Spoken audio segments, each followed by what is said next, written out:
People always whispered that Ali Khan, the quiet single dad janitor at the Naval Academy, had a past he never talked about. A past buried so deep that even his 7-year-old daughter only knew one thing: Daddy can fix anything. But no one expected the night Ali single-handedly took down 3 men to protect a stranger, and absolutely no one expected what happened the next morning, when a full-uniformed Navy Admiral walked straight into his janitor's closet with a message that would change Ali's life forever. Ali Khan had worked the night shift at the Naval Academy for 3 years, mopping halls, fixing leaking pipes, and avoiding attention. He liked it that way. Ever since losing his wife in a road accident, his entire world had become his daughter, Mina, a bright-eyed little girl who waited for him every dawn with her crayons and a warm hug. That evening, the rain hammered the academy's parking lot as Ali finished his shift. He tucked Mina's drawing, "Daddy is my hero," into his pocket, smiling softly. He didn't know that within minutes he'd be forced to become that hero again. As he stepped outside, he heard a scream. Sharp. Panicked. A woman's voice. Ali froze. Then, "Daddy. Please help her." Mina's small voice echoed inside his mind like a command from the universe. The scream came again. This time, he ran. Behind the far corner of the parking structure, 3 men were surrounding a young woman, an academy technician, shoving her toward a vehicle. She was terrified, struggling, begging them to stop.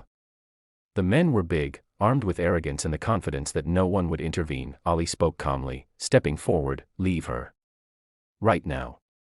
They laughed. "Look, the mop guy wants to be a hero." That was their first mistake. The second was touching the woman again. Before one of them could even swing, Ali moved, fast, precise, frighteningly efficient. The first man hit the concrete before he realized what had happened. The second rushed him. Ali used the man's momentum, flipping him over his shoulder. The third tried to pull a knife, but Ali's foot pinned his wrist before he could lift it. 30 seconds. 3 men down, the woman trembling but safe. Ali checked she was unharmed. She looked at him with awe, confusion, and gratitude. "Thank you. I've never seen anyone move like that." Ali simply nodded, helping her to her feet. "You're safe now." Security arrived minutes later, shocked at the scene. Reports were taken, questions asked, but Ali kept his answer short and simple. A janitor shouldn't be able to do something like this, but he did, and word traveled fast. When Ali returned home, Mina ran to him in her pajamas, hugging his leg. "Daddy, you okay?" "I'm okay, sweetheart." He tucked her into bed that night, her small hand wrapped around his. Just as he turned off the lamp, she whispered, "Daddy, you always help people. That's why Mama loved you." Ali swallowed hard, brushing her hair. "Sleep, Mina. I'm right here." He didn't know tomorrow would bring the one person he never wanted to see again. Morning sunlight crept into the janitor's closet as Ali filled mop buckets and organized tools. It was a normal start to what he hoped would be a quiet day, until footsteps approached. Heavy. Controlled. Military. Ali looked up. Standing in the doorway was Admiral Sana Qureshi, one of the most respected officers in the Navy, flanked by 2 commanders. Her uniform crisp, her face unreadable. Everyone in the academy respected her. Ali wished she had come for someone else. "Mr. Ali Khan?" she asked. Ali straightened. "Yes, Admiral."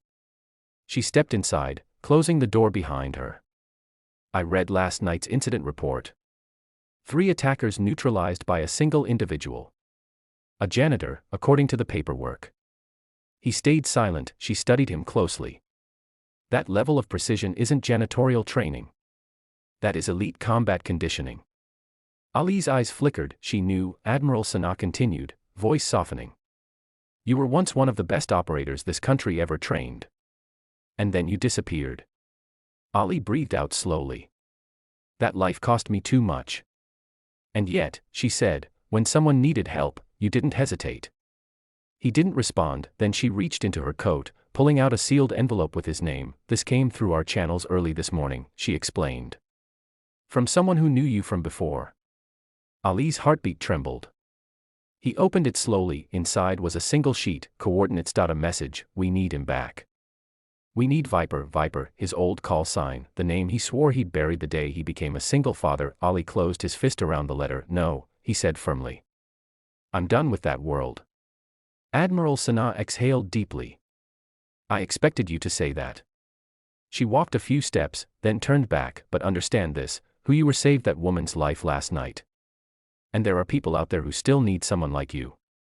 Ali looked down at his hands, the same hands Mina held when scared, the same hands that once held weapons, carried teammates, and survived storms. Sanaa added gently, I'm not here to recruit you by force. I'm here because I believe the country still owes you, and maybe you're owed a chance to stop running from who you are. Before she left, she said one last thing, you don't have to return to the Navy. But you should know, the men you stopped weren't random criminals. They were connected to something bigger. Something coming. Ali's breath caught. What does that mean? He asked. Find me when you're ready, she replied. For your daughter's sake, be ready sooner rather than later. And she walked out. Ali stood alone, heart pounding, two identities battling within him, the peaceful father and the warrior the world thought was gone. He knelt beside his cleaning cart, gripping the envelope. For the first time in years, he feared the past wasn't done with him, and this time, he wasn't fighting for a badge, a mission, or a flag. He was fighting for Mina.